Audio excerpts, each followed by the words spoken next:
This is the story of how at 4:30 in the morning, I found a man freezing along the Canada-US border.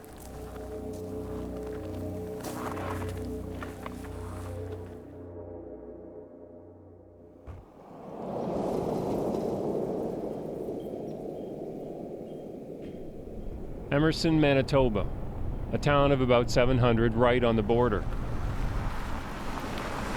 For a growing number of desperate migrants, this little town is a kind of promised land. In the last 2 weeks alone, more than 50 people have risked their lives and walked across these frozen fields.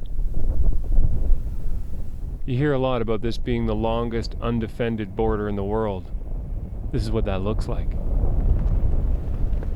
It's a quirk of law that if you're coming from the United States, the only way you can claim refugee status in Canada is if you sneak in. Okay, so here's the plan. Behind me is the United States. This road here is the boundary. It's getting dark, so in a couple hours we're going to come back here. We're going to spend the night in and around here. If people cross, we're going to talk to them. The hope of the migrants is that these last few kilometers will be the end of their journey. But it's a journey that doesn't always start in the States. For most of them, it actually started continents away. Standing at the end gets me wondering about the beginning. I was beaten up before I left Ghana. They used some kind of a jackknife and stabbed me and cut me. Ahmed Osa says he had to flee Ghana because people found out that he's gay. He tells me his life was in danger. So he flew to Ecuador, as many migrants from Africa do, because in Ecuador they don't require a visa. From Ecuador to Colombia, Panama, Costa Rica, Nicaragua, Honduras, Guatemala, Mexico, then United States. About 8 countries before I get to United States. Yeah. But when Ahmed crossed into Texas, he didn't get the welcome he was hoping for. They bring chains to put on the shackle, as you said, your hand, your waist, and your leg. I was so mad. I wanted to ask him, what? Did I steal something? Because back home, what I understand is somebody who is shackled like this is a hardened criminal. In fact, it gives me the idea, like I'm thinking of the days of slavery, how slavery was chained. I cried a lot. Ahmed spent 9 months in prisons in the U.S. A judge denied his refugee claim. U.S. law states that once a claim is denied, a person can be held for 3 months, but then after that they have to be released. And so last November, before he could be deported, Ahmed fled to North Dakota. Then he paid someone $500 to drive him as close as he could get to the Canadian border. He dropped us at some place. And he said, you cross this field, you cross the road, you see that field, that light that is like blinking over there? That is the border. So if you go there, it's Canada. I was getting tired, and it was windy, and it's cold. We walked slowly until in the morning around 4 o'clock, they saw us like we were really cold. They make some tea for us. In fact, it was the first thing I will always keep in my mind when I get here in Canada was the way I was treated at the border. Not like the way, like when I compare the two at the United States, I think I had the best treatment in Canada. Ahmed had his hearing and he was granted his refugee status on February 2nd. He now lives in Winnipeg.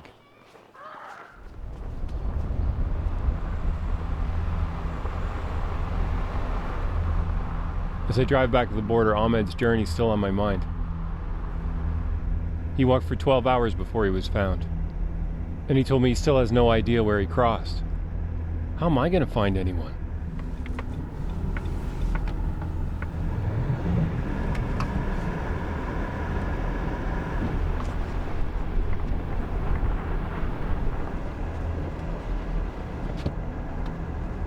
By 4:30 Saturday morning, the temperature is down around minus 17.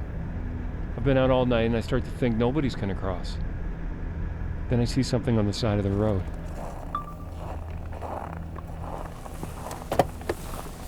When I get closer, I realize it's a man lying in a snowbank.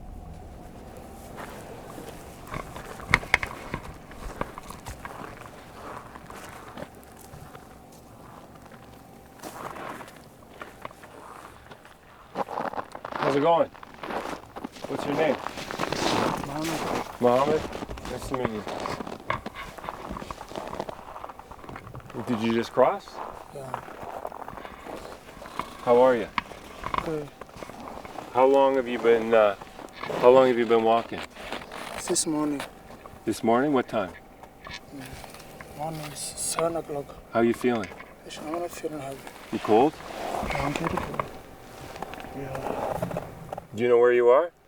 No, I don't know where I'm now. Do you want to know? Yeah. You're in Canada. Is that what you wanted? Yeah. From Somalia. From Somalia? Yeah. Mohammed's been out here wandering in the cold for 21 hours. Okay. Why did you want to come to Canada?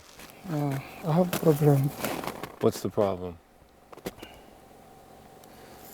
America's problem now. The people are going to take it back home, so my home is not feeling well.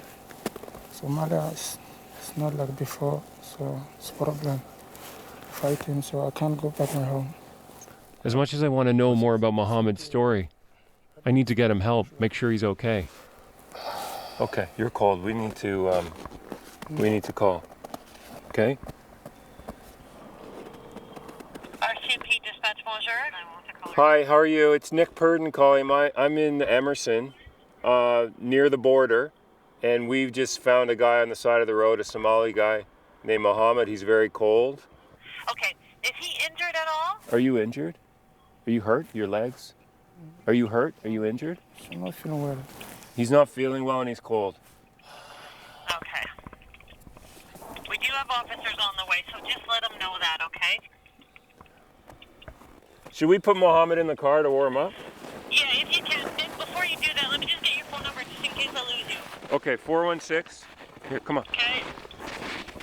Come with me.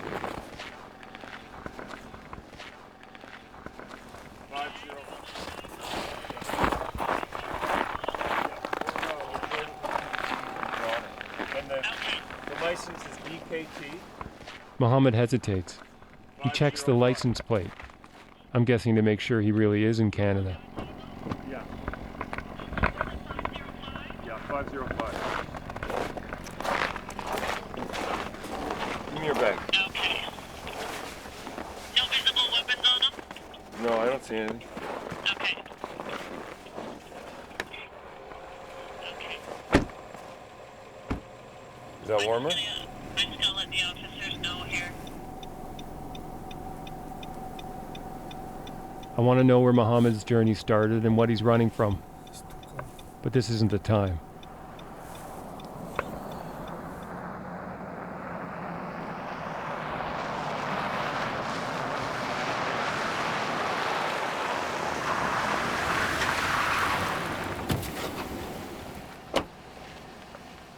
Mohammed's afraid the RCMP officer is actually an American, and he'll be sent back to the U.S.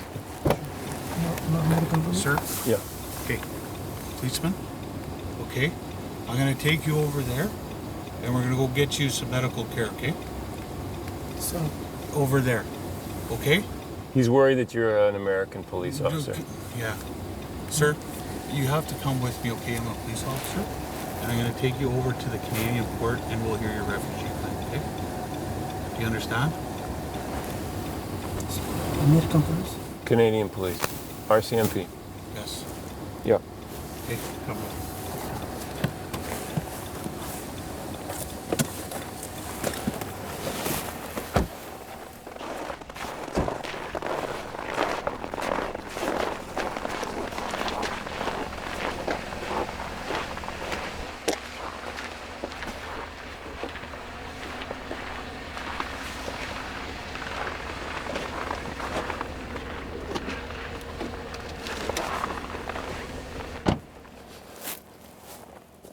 Okay, so Mohammed's gonna go get processed at the border there, right across. That's the Canadian border, and see what happens to him.